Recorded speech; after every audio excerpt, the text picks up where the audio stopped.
Hello और नमस्कार। फिर एक बार स्वागत करता हूँ मेरे इस चैनल कोर्ट से, जहाँ पर मैं पिछले कुछ दिनों से एम सी ओ सी यानी जो ऑर्गेनाइज क्राइम सिंडिकेट से जो कानून है, Maharashtra organised crime act, M C O C A, और इसी तर्ज पर बाकी जो स्टेट्स है, हर स्टेट ने अपना अपना कानून इसी तर्ज पे बनाया हुआ है। तो आज जो डिस्कशन होगा, डिस्कशन क्या, मेरा अपना पॉइंट ऑफ व्यू रहेगा जिसे बतलाने की मैं कोशिश करूँगा। और अपने आप में बहुत ही अहम फैसला है एम सी ओ सी ए कानून से जुड़ा हुआ। अब इससे पहले कि मैं जजमेंट के बारे में कुछ बोलूँ, एक प्रीमाइस अमूमन जो है कि जो any buddy can set the crime in motion, यानी ये कोई भी व्यक्ति क्राइम रजिस्टर्ड कर सकता है, यानी कि कंप्लेनेंट बन सकता है, क्राइम रजिस्टर्ड कर सकता है कंसर्न पुलिस स्टेशन में जाके। और ये फिर जो भी कंप्लेनेंट कोई कंप्लेंट लेके जाता है पुलिस डिपार्टमेंट में, और पुलिस डिपार्टमेंट को उस कंप्लेंट में कोई तथ्य दिखे और ऐसा लगे कि ये कॉग्निजिबल इन नेचर है, तो वो उसका कॉन्सिक्वेंस ही है कि उसे क्राइम रजिस्टर करना होगा।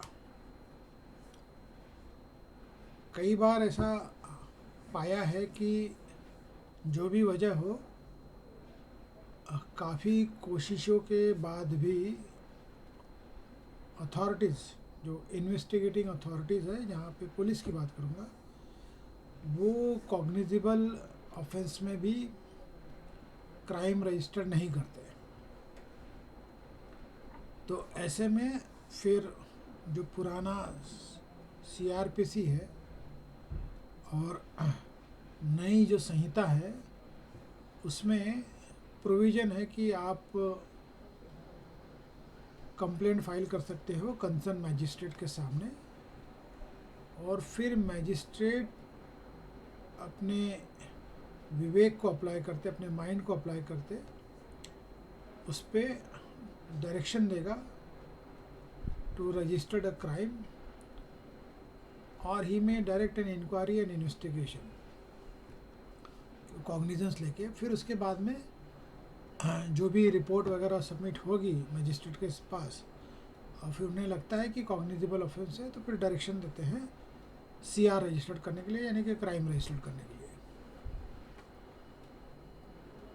ये बेसिक प्रीमाइस है।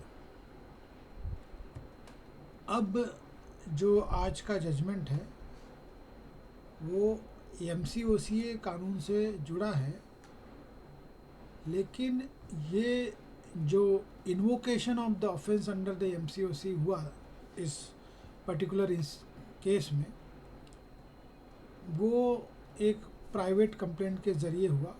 फिर यहाँ से जो चीज़ें हैं आगे बढ़ती हैं। तो बेसिक इशू जो है आज के जजमेंट में, कि स्पेशल कोर्ट जो है, एक सवाल उनके सामने खड़ा होगा कि under the M C O C act, यानी कि Maharashtra control of organise crime act,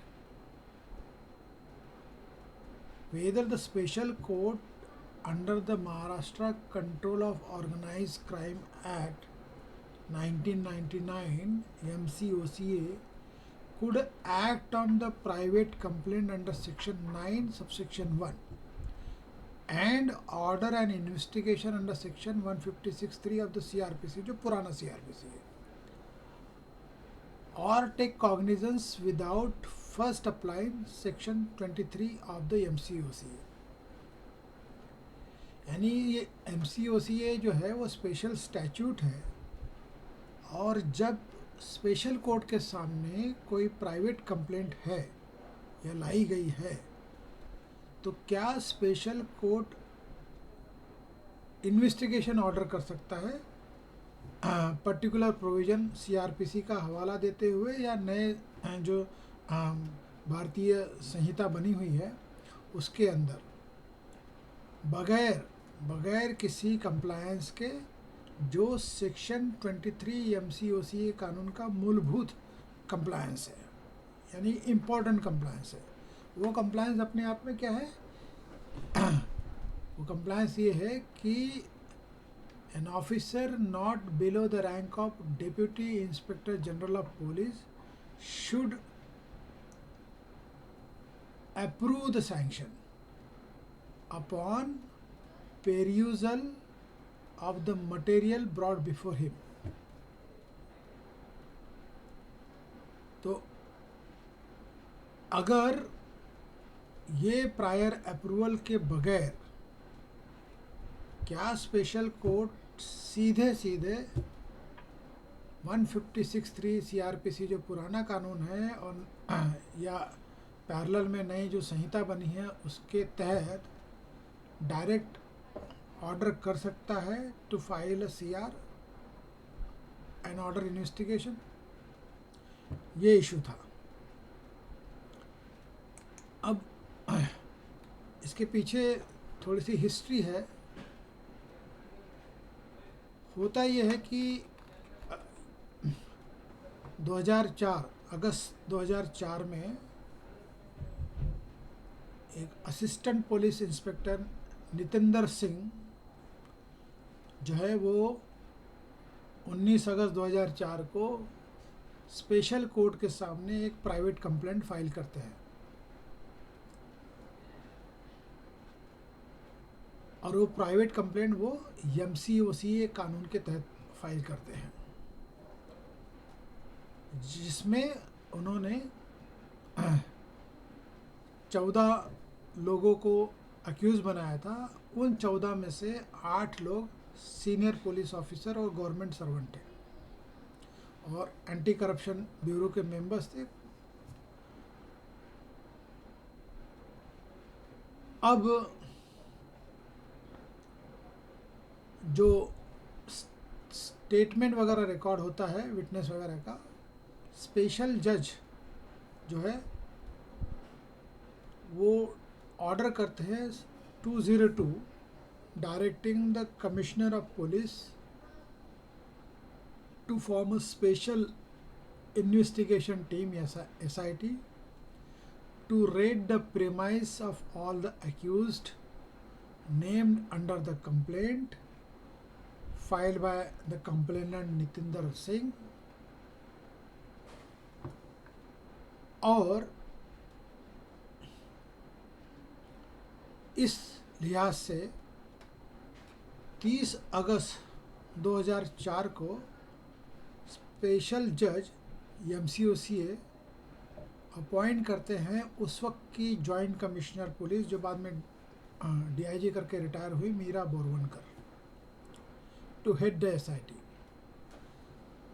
अब 2 सितंबर 2004 को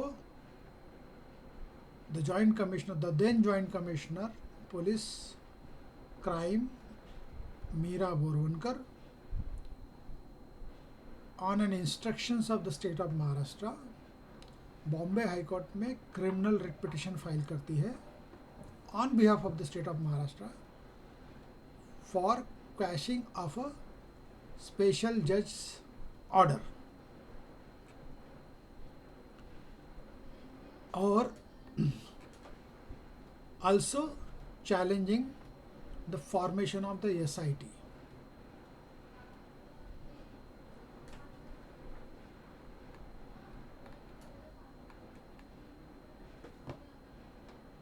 ये मीरा बोरवनकर का जो भी केस था, उनका ये कहना था कि none of the accused in the private complaint filed by Nitinder Singh was a member of any organized crime or gang, and जो कंप्लेंट है वो फॉल्स और फ्रिवलस है। इसके अलावा 7 सितंबर 2004 को अशोक ज्ञानचंद वोरा, जो कि एक एक्यूज इम्प्लीड किए गए थे उसी प्राइवेट कंप्लेंट में, वो एक अलग से पिटिशन फाइल करते हैं, सेम क्वैशिंग द स्पेशल जज order along with the complaint itself. इसके साथ और एक कंप्लेंट फाइल होती है संदीप सिंह, जो भी एक अक्यूज होते हैं, same prayer to quash the complaint and the order of the learned special जज। अब होता यह है कि पिटीशन बॉम्बे हाई कोर्ट में ये सारी पिटीशंस की सुनवाई होती है, और डिवीज़न बेंच जो है बॉम्बे हाई कोर्ट का, वो कहता है, वो हेल्ड करता है कि under section 9 of the MCOCA complaint under the private complaint under section 9 of the MCOCA could not be entertained without compliance with section 23 of the act। ये division bench, Bombay high court का division bench 21 दिसंबर 2004 को ये finding देता है। लेकिन उसके दूसरे ही दिन यानी कि 22 दिसंबर 2004 को another division bench, while considering the writ petition filed by Meera Borwankar, the Joint Commissioner, the head of the SIT appointed by the special judge,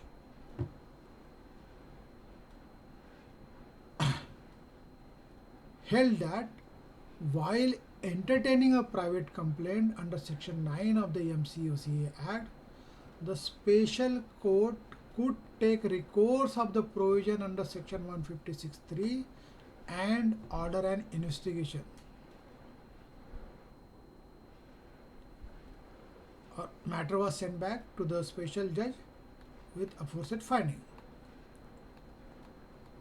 अब उसके बाद 10 जनवरी 2005 नितिंदर सिंह जो कंप्लेनेंट होते हैं, वो एक एप्लीकेशन करते हैं स्पेशल जज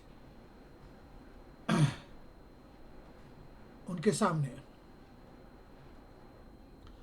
और उस पर ऑर्डर होता है, an order that the Commissioner of Police Mumbai to investigate the complaint filed by Nitinder Singh।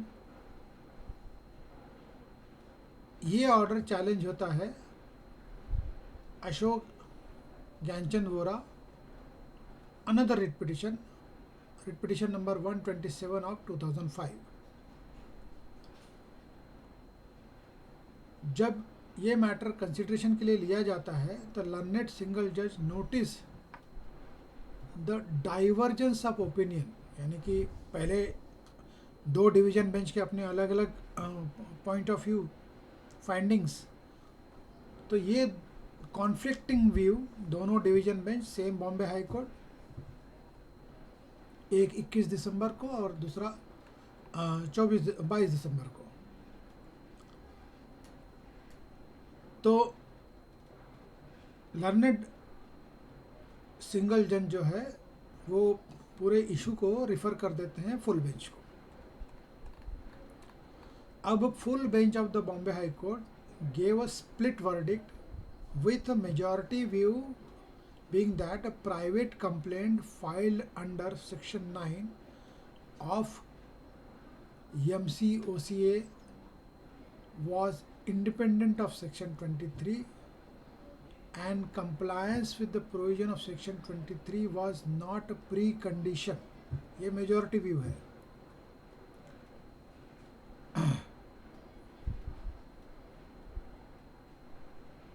or was not a precondition for the learned special judge to take a cognizance of offence under MCOCA।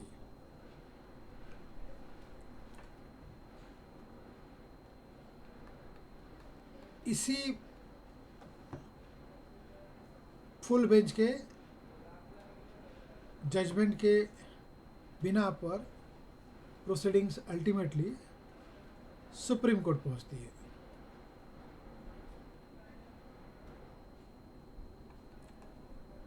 अब supreme court पे जब ये मसला पहुंचता है तो supreme court जो है वो बॉम्बे हाई कोर्ट का जो फुल बेंच का मेजॉरिटी व्यू है उसे रिजेक्ट करता है, और जो माइनॉरिटी व्यू रखा गया था उसे हेल्ड करता है। और अल्टीमेटली ये फाइंडिंग आती है कि जो सुप्रीम कोर्ट की रूलिंग है, a private complaint aliasing a MCOC offense is maintainable under Section 9(1) of the MCOC Act. However, Section 9 cannot operate independently of Section 23 of the MCOC Act.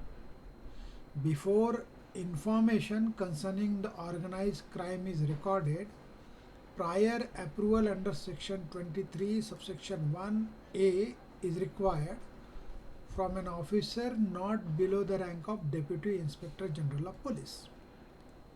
Investigation must be conducted by an officer not below the rank of Deputy Superintendent of Police under Section 23(1)(b).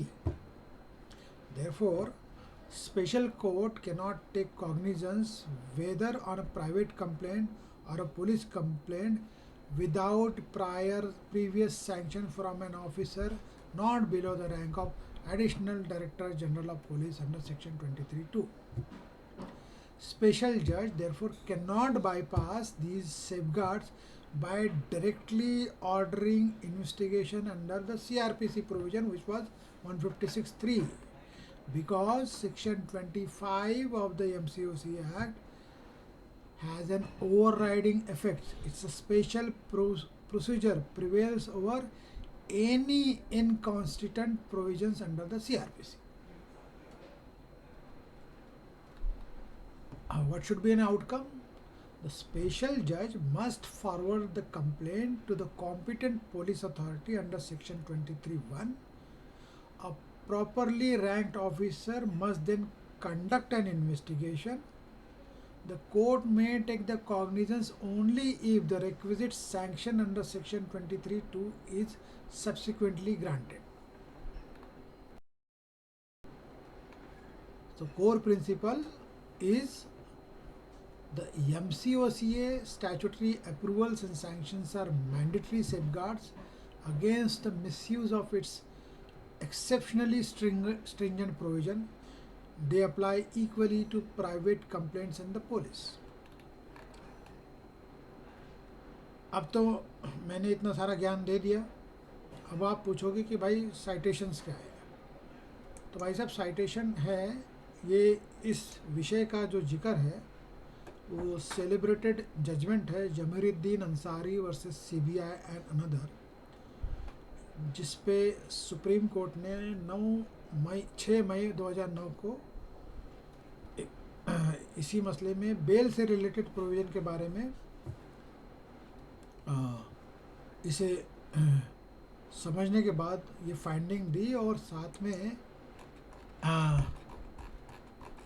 ये जो सारे मसले जो conflicting views थे Bombay high court के, जो ultimately full bench के जो अपने आप में कॉन्फ्लिक्टिंग व्यू जो थे और जिसे चैलेंज किया गया, इन सब पे एक क्लोजर फाइंडिंग देते हुए, जहाँ पे अगर जो मैं बात करूँ तो आपको वो सारे जजमेंट जो है वो पढ़ने होंगे जो इंटरकनेक्टेड है, और वो है Ashok Gyanchand Vora versus state of Maharashtra का, और स्टेट ऑफ महाराष्ट्र का जो मीरा बोनकर का जो रिट पिटिशन है, और जमीरुद्दीन अंसारी का ये साइटेशन जो साइटेशन है AIR 2009 supreme court 2781, justice Altamas Kabir और सिरिक जोसफ, इनका वो जजमेंट है। तो मीरा बोरवनकर की जो पिटिशन थी वो पिटिशन नंबर 1772 ऑफ 2004 थी, जो SIT कॉन्स्टिट्यूट हुई थी और इन्वेस्टिगेशन ऑर्डर किया था, जिसमें उन्हें हेड ऑफ द SIT बनाया था उस को ही चैलेंज किया था। और बाद में फिर अशोक ज्ञानचंद वोरा का रिट पिटिशन नंबर 127 ऑफ 2005 है। इसके पहले वाला जो रिट पिटिशन अशोक ज्ञानचंद वोरा ने फाइल किया था 2004 में, वो writ petition number criminal appeal number 1085 2006। फिर संदीप सिंह ने जो फाइल किया था रिट पिटिशन नंबर 1802 ऑफ 2004। और फिर अल्टीमेटली 2005 में जहाँ पे स्पेशल जज ने ऑर्डर किया था to investigate into the complaint of the Nitendra Singh, जिसे इंडिपेंडेंटली चैलेंज किया था अशोक ज्ञानचंद वोरा ने criminal writ petition number 127 of 2005। तो इन सभी कंप्लेंट्स का अल्टीमेट निवारण सुप्रीम कोर्ट ने इस लैंडमार्क जजमेंट के तहत किया है।